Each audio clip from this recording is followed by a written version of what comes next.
আজকের সংক্ষিপ্ত খুতবা হতে যাচ্ছে কোরআনের 52তম সূরা সূরা তুর নিয়ে। এবং যারা এই খুতবা শুনে এই সূরা সম্পর্কে আরও কিছু জানতে চান তারা এই সপ্তাহের ছুটির দিনে এই সূরাটি তিলাওয়াত করতে পারেন, অনুবাদ পড়তে পারেন এবং সম্ভব হলে তাফসিরও পড়তে পারেন। আল্লাহ অনেক সূরার মধ্যে এই বিচার দিবস সম্পর্কে বর্ণনা করেছেন এবং এটি সেই সব সূরাগুলোর মধ্যে একটি, বিচার দিবসের বর্ণনা করার মাধ্যমে। এবং অবশ্যই আমরা জানি বিচার দিবসে কি হতে পারে। একটি স্থানে আল্লাহ বলেন, ওয়াকুনতুম আযওয়াজান সালাসা, এখানে মানুষ দুটি দলে ভাগ হয়ে যাবে, কিন্তু আপনি তার তিনটি দল বলতে পারেন: মৌলিকভাবে বিশ্বাসী, অবিশ্বাসী এবং বিশ্বাসীদের এলিট শ্রেণী। সূরাতুল ওয়াকিয়াতে বিশ্বাসীদের ভিআইপিদের নিয়ে বর্ণনা করা হয়েছে, কিন্তু মৌলিকভাবে বিশ্বাসী এবং অবিশ্বাসী এবং যারা ভুল দিকের মানুষেরা তাদের প্রত্যেককে সবসময় অবিশ্বাসী হিসেবে বলা হয়নি। প্রত্যেকবার আল্লাহ তাদের একটি নতুন বর্ণনা দিয়েছেন যাতে আমরা সেখান থেকে নতুন কিছু শিখতে পারি এবং আমাদের কি এড়িয়ে চলা উচিত তা আমরা জানতে পারি। তাই আল্লাহ শুধু বলেননি যে তারা কুফফার, সে নয়, আল্লাহ তাদেরকে আলাদা আলাদাভাবে বর্ণনা করেছেন। প্রত্যেক বর্ণনায় আমাদের জন্য শিক্ষা রয়েছে এবং এই সূরায় বিচার দিবসে যারা বিপদে পড়তে চলেছে তাদের নিয়ে একটি খুব নির্দিষ্ট বর্ণনা রয়েছে। আল্লাহ আমাদের কাউকে তাদের অন্তর্ভুক্ত না করুন। এবং আমি এই সূরায় আল্লাহ তাদের যে বর্ণনা দিয়েছেন এবং তাদের বিপরীত দিকের মানুষ সম্পর্কে যে বর্ণনা দিয়েছেন তার উপর বিশেষ দৃষ্টি দিতে চাই।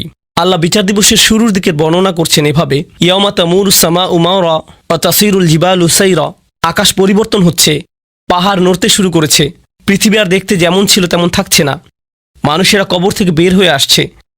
এবং এখন আল্লাহ বলেন, ফাওয়াইলু ইয়াউমা ইযিল লিল মুকাযযিবিন, যারা সত্যকে মিথ্যা বলতো তাদের জন্য সেই দিন কত বিধ্বংসী আর কত ভয়ঙ্কর হবে যারা সত্যকে মিথ্যা বলতো। আল মুকাযযিব, যে কেউ তাদের কোনো সত্য বলে এবং তারা বলে না না এটা সত্য নয়, তারা সত্য অস্বীকার করে বা তা মিথ্যা বলে অথবা তা মিথ্যা মনে করে। তাদের মধ্যে প্রথম সূক্ষ্ম বিষয় যা আমি আপনাদের সাথে শেয়ার করতে চাই তা হলো ইকাযযিব এবং মুকাযযিব। একজন ইকাযযিব হচ্ছে মিথ্যাবাদী, মুকাযযিব তার মধ্যে বেশ কিছু বিষয় আছে। প্রথম বিষয়টি হচ্ছে একজন ব্যক্তি যখন সত্যের সম্মুখীন হয়, যখন আপনি সত্য শোনেন, আমি সত্য শুনি এবং আমি তা গ্রহণ করতে চাই না এবং আমি বলি না এটা সত্য নয় এবং আমি শুধু এটা প্রত্যাখ্যান করি, এখন আমি একজন ইকাযযিব নই, আমি একজন মুকাযযিব।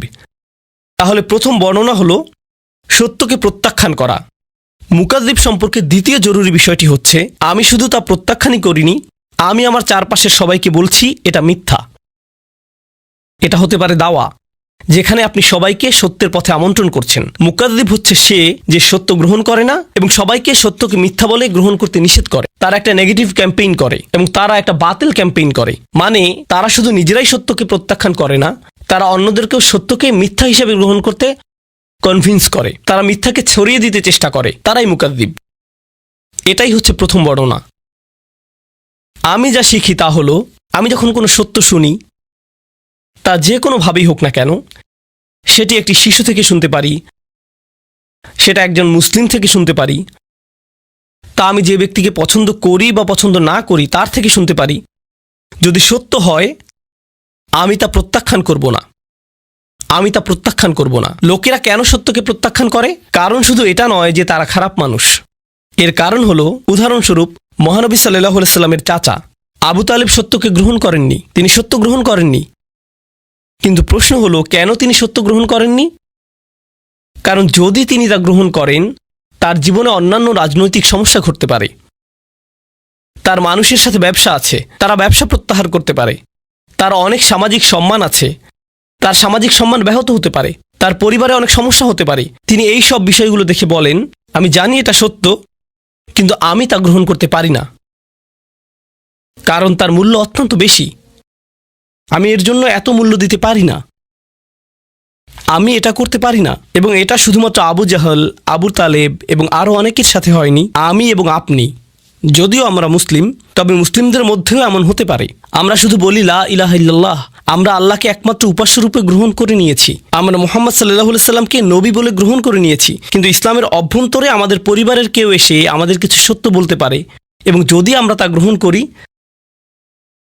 তাহলে আমাদের বাবা তা পছন্দ করবেন না, অথবা আমাদের ভাই তা পছন্দ করবে না, অথবা যদি আমরা তা গ্রহণ করি আমাদের ব্যবসা ছেড়ে দিতে হতে পারে, অথবা আমাদের কাউকে টাকা ফেরত দিতে হতে পারে, একটি মূল্য প্রদান করতে হবে। তাহলে আমরা সেই সত্যের সাথে কি করি? না, এটা সত্য নয়। না না, সেটা ঘটেনি। তাকযীব হচ্ছে রিসালাত, ঈমান, আল্লাহ, এইগুলোই তাকযীব। আপনি প্রতিদিনই তাকযীব করতে পারেন। এবং আপনি জানেন ইংরেজিতে একটা কথা আছে, বেস্ট ডিফেন্স ইজ অফেন্স। ঠিক আছে, আপনি সত্য গ্রহণ করছেন না, আমি সত্য গ্রহণ করছি না, কিন্তু তার জন্য আমাদের একটু খারাপ লাগছে। যাতে আমার একটু ভালো লাগে তাই আমি সবাইকে গিয়ে বলি, না না না, এটা সত্য নয়, আমি এটা গ্রহণ করতে পারছি না কারণ এটা ভুল। কিন্তু আপনি আপনার ভেতর থেকে জানেন যে আপনি ভুল, কিন্তু নিজেকে ভেতর থেকে একটু ভালো লাগানোর জন্য সত্যকে মিথ্যা বলে প্রচার করছেন। এভাবেই আপনি আপনাকে ডিফেন্ড করছেন। এটাই হচ্ছে বিচার দিবসে এক ধরনের মানুষের বর্ণনা, যারা সেদিন তারা যা করত সেটা লুকাতে পারবে না। ওয়াইলু ইয়াউমাইযিল লিল মুকাযযিবিন। এরপরে আল্লাহ তাদের সম্পর্কে দ্বিতীয় বর্ণনা দেন, এবং সূরাটির খুবই ইন্টারেস্টিং ব্যাপার এখানেই। আপনি ভাববেন, আল্লাযীনা কাযযাবু বির-রিসালাহ কাযযাবু বিন-নবী কাযযাবু বিন-নার আল্লাযীনা কাফারু বিন-নার। যে আল্লাহকে অবিশ্বাস করে, যে মহানবী সাল্লাল্লাহু আলাইহি সাল্লামকে মিথ্যাবাদী বলে, যে আল্লাহর বাণীকে মিথ্যা বলে, না, এখানে বর্ণনাটি হচ্ছে আল্লাযীনা হুম ফী খাউদিন ইয়ালআবুন। তারা ডুবে যায়। আমি এটা ইংরেজিতে ভালো ট্রান্সলেট করতে পারছি না। আরবি শব্দ হচ্ছে খাউদ। তারা খাউদে ডুবে যায় এবং সেখানে খেলতে থাকে। খাউদ। তাহলে চলুন আমি আপনাকে এই শব্দ খাউদ এর উৎপত্তি এবং এর অর্থ সম্পর্কে ব্যাখ্যা করি, এবং আমরা এই শব্দ থেকে কি শিখতে পারি দেখি। ইস্তেখাদ আল মা, এই শব্দের মূল অর্থ হলো আপনি কোনো জিনিসকে পানিতে ডুবান। যখন আপনি কোনো প্রাণীকে পানিতে ডুবান, এটাই হলো ইস্তেখাদা। যদি আপনি পানিতে হাঁটেন এবং আপনার জামাটা হাঁটু পর্যন্ত পানিতে ভিজে যায়, খাউদিল মা, আর আপনি পানিতে নিজেকে ডুবিয়ে ফেললেন। আর যখন আপনি পানিতে নিজেকে ডুবিয়ে ফেলেন, তারা বলে থাকে ইখতাদাল মারআ, যেমন একটি পশুর চারণ ক্ষেত্র, যেখানে ভেড়া এবং ছাগল চড়ে বেড়ায়, সেখানে অনেক ঘাস, তারা অনেক ঘাস খেতে পারে। যদি সেখানে অনেক ঝোপঝাড় থাকে, এখন যদি পশুরা সেখানে যায় তাহলে সেই ঝোপঝাড়ে আটকে যাবে। তার মানে হলো চারণভূমিতে খাউদ আছে। চলুন এখন মিখওয়াদ শব্দটি নিয়ে কথা বলি। আগের দিনগুলোতে যখন তারা কোনো পানীয় পরিবেশন করত, একটা বড় চামচ ব্যবহার করত। তারা চামচটিকে পাত্রে ডুবিয়ে পানি ঢেলে দিত, এবং তারা একটি মুক্তার জন্য এই শব্দটি ব্যবহার করত, কারণ মুক্তা পাওয়ার জন্য আপনাকে পানির গভীরে যেতে হবে। তারপরে এই শব্দটি অলংকারিকভাবে ব্যবহার হয়েছে। তারা এই শব্দটি এভাবেই ব্যবহার করত, ফাখাদা ফিল কালাম।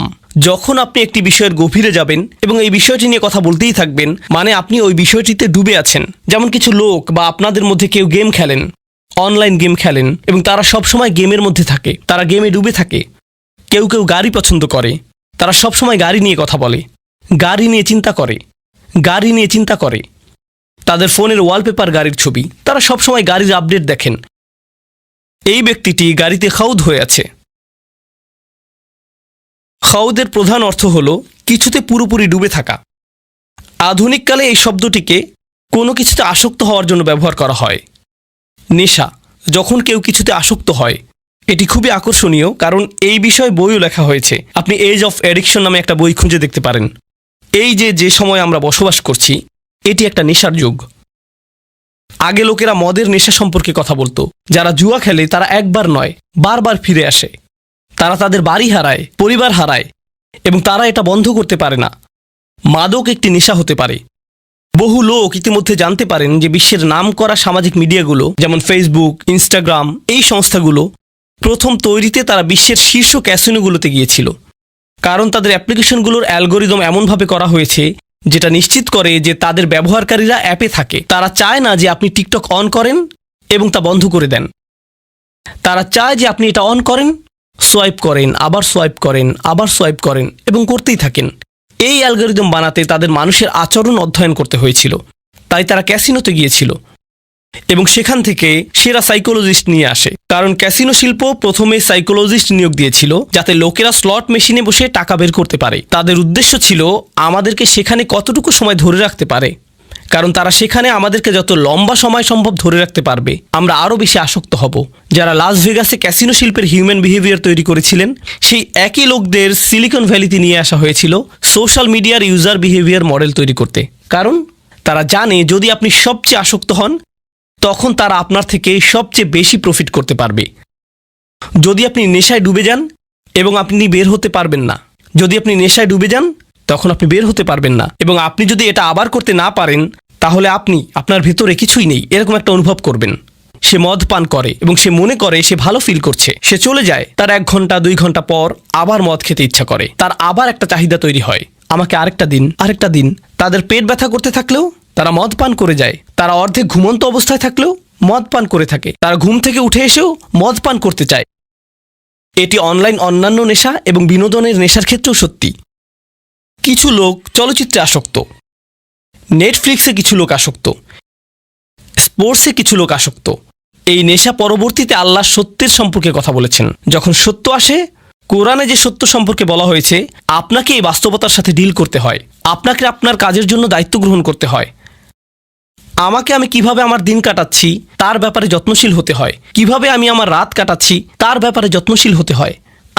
আমার নিজের ব্যাপারে দায়িত্ব আছে, আমার আল্লাহর জন্য দায়িত্ব আছে, আমার নিজের পরিবারের জন্য দায়িত্ব আছে। আমাকে এই সবগুলো ব্যাপারে যত্নশীল হতে হবে। কিন্তু আপনি যদি এই সত্যকে গ্রহণ করতে না চান এবং আপনি বাস্তবতা থেকে পালিয়ে বেড়াতে চান, আপনি নিজেকে হারিয়ে ফেলেন এবং কোনো একটি বিষয়ে আসক্ত হয়ে যান এবং এভাবে আপনি আসক্তিতে ডুবে যান।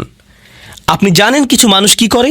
কোনো একটি গ্যাদারিংয়ে কিছু শুনলে, মনে করেন 8 জন মানুষের একটি সমাবেশ, ফ্যামিলি গেট টুগেদার, তারা সেখানে বসে কথা বলছে এবং সেখানে কোনো একজন আল্লাহর দ্বীনের ব্যাপারে কথা তুলল, সে দ্রুত সেই বিষয়টি পরিবর্তন করে ফেলবে এবং সে চাইবে একটি অন্য বিষয়ে কথা বলতে, কারণ সে জানে সে কোন বিষয়ে কথা বলতে চাইবে। ওহ না, জানো UFC ফাইটে কি হয়েছে, এই খেলাটিতে কি হয়েছে, এই ছবিটিতে কি হয়েছে, ও আল্লাহ সেগুলো কত ভালো ছিল এবং আমি এভাবে কথা বলতে থাকি।